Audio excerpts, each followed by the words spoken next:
OCD, depression, phobia, schizophrenia, जितनी भी तमाम तरह की मानसिक परेशानियां हैं वो क्या करती हैं, वो हमारे माइंड को हाईजैक कर लेते हैं।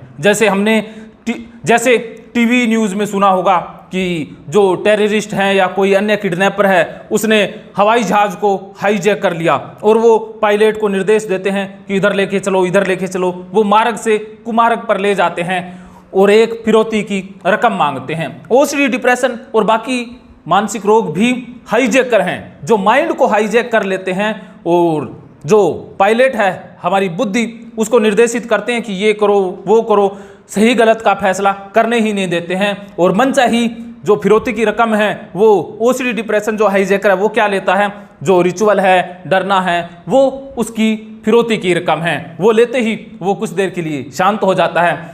लेकिन गौर करने लायक बात यह है कि अगर हमने उस हाईजैकर की बात मान ली तो उसका हौसला बढ़ जाएगा और वो आगे आने वाले दिनों में भी और पंगे करेगा और हाईजैक करता रहेगा प्लेन्स को। तो आप देखिए कि अगर एक बार उसकी बात मान ली तो बार बार माननी पड़ेगी। अगर एक बार कह दिया कि जो करना है तुझे कर ले, लेकिन तेरी बात मानी नहीं जाएगी, या कोई और तरीका निकालते हैं, किसी न किसी तरीके से समझौता करते हैं और बाद में पकड़ करके उसको लटका देते हैं। इसी प्रकार जो मन को ओसीडी और डिप्रेशन या बाकी रोगों ने हाईजैक कर लिया है उसके साथ बात करनी है, बीच का रास्ता निकालना है और जैसे ही वो कुछ काबू में आ जाए तो गला दबा देना है, वरना ये बार बार परेशान करेगा।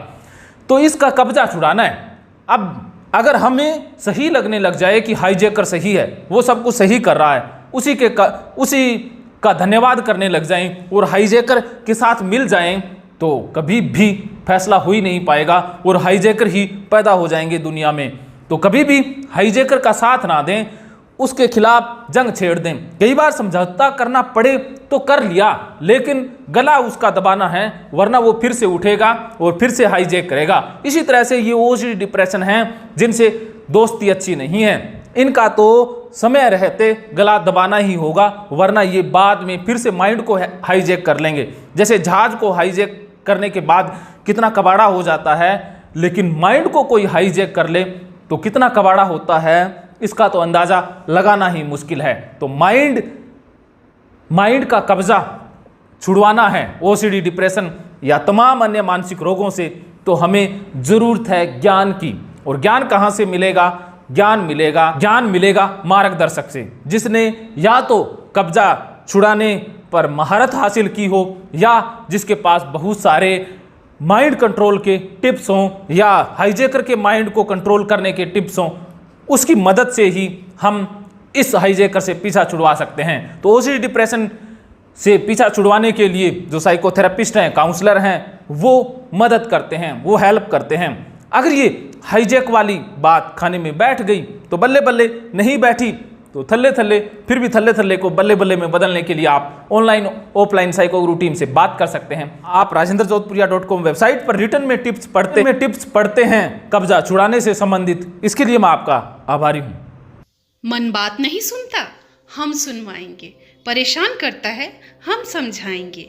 विचार उलझते हैं, हम सुलझाएंगे।